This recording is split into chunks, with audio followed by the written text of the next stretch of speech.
Porn salute. Alpha Bravo Delta. Who's this guy, guys? With your concrete.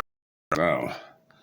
I've been doing these Army videos, and you know the spiel by now if you've watched enough of these. There's no decapitated hits, no napalm crispy critters, no bayoneted babies or pregnant women. I was in the peacetime.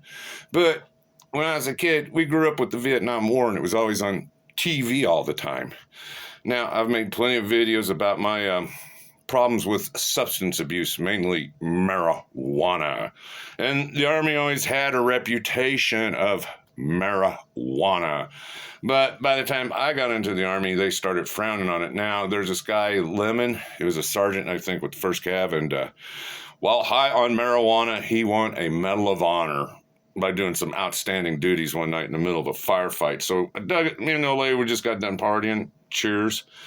And we come across Walter here, and I think this is interesting considering that marijuana is the #1 problem that the Army has. Now, before we get started here, pay attention to this date.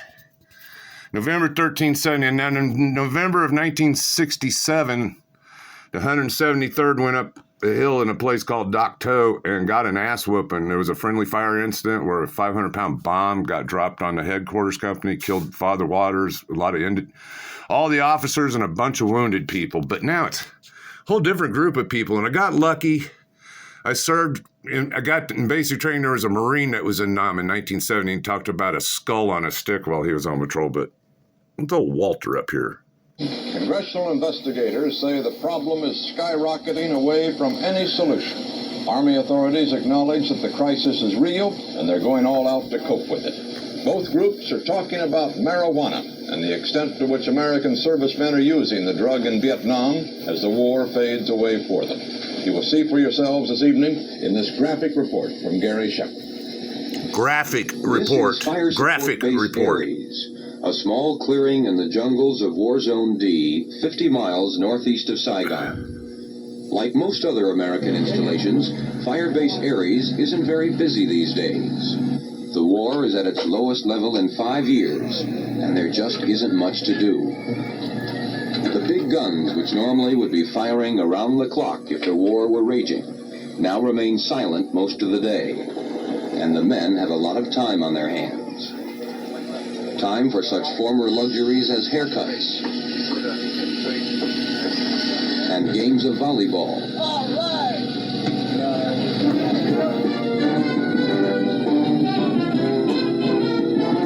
And even occasional live entertainment by the 1st Cavalry Division Band during a leisurely noon-hour lunch break. Time also for a trip to a muddy swimming hole less than 200 yards from the firebase perimeter.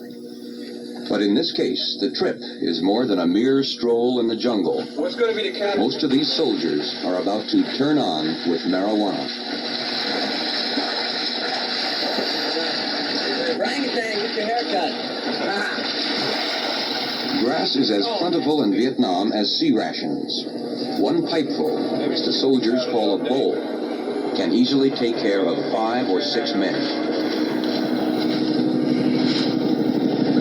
Marijuana cigarettes are just as easy to get and just as potent. There's so many guys. This man is a medic assigned to the 1st Cavalry Division's 1st Battalion, 12th Cavalry. Stuff smells pretty strong. It is. This is really nice stuff over here. How often do you come down here? I make it down here maybe twice a day. Sometimes in the morning I'll come down here. Sometimes in the afternoon. Then we really get it on in the evening up there at the fire base. Aren't you worried about maybe getting attacked and not being able to react properly? No, nobody usually seems to worry. That's about the last thing that's worried about. We're more worried about lifers. I think we're constantly on the guard for lifers when we smoke. Who are the lifers? Colonel, Major, RCO, E6 and above. The career guys. The career guys. They're usually down on it, but actually there's not too many guys that are down on it. Even, especially on the fire base. Out in the bush it's a little different, but you get on the fire base and there's not too many guys that are really down on it. Somebody give me some illumination.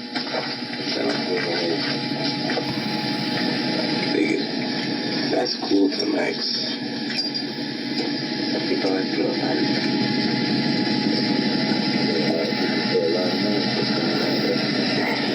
Oh, come on, man. I don't want to like, man. I'm trying to kill him.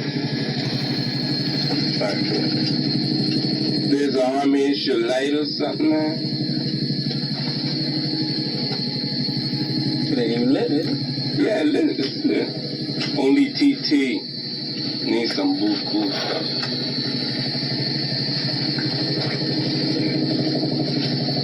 There it is, man. You owe it to yourself.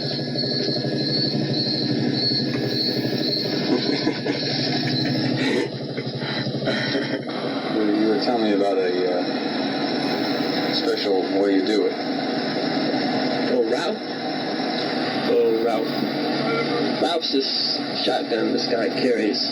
And you empty it out and you stick the bowl in the barrel, blow into the bowl, and when it comes out, you get really stoned. Then, like who cares about the war? This war.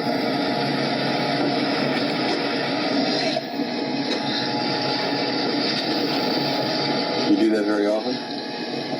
Whenever Vito's around. Vito is a 20-year-old draftee from Philadelphia. A photographer before he entered the Army, Vito is now a squad leader, responsible for the lives of a dozen men. What's that you got there? This is Ralph. This is what they were telling you about, Ralph.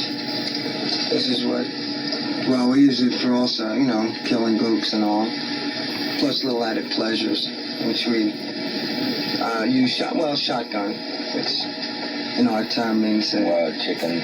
You walk in just like something, I guess. How does Ralph work? Well, it's a 12-gauge shotgun. And it works real good.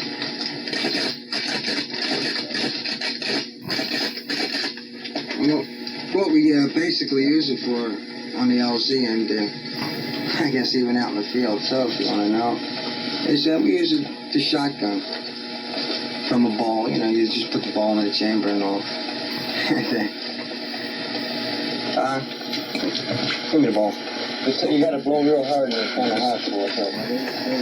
I don't think this one's going to work. Where's the other one? We got another one around here. Paul, let me buy that ball from you.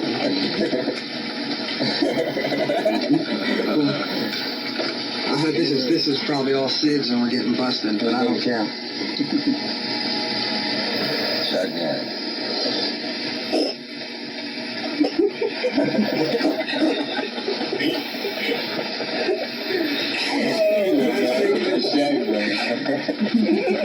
Firebase Aries is not unique. What's happening here is also happening to some extent at virtually every other American installation in Vietnam. Recent surveys estimate that well over 50% of the soldiers in Vietnam use marijuana. That's my good buddy, Sam.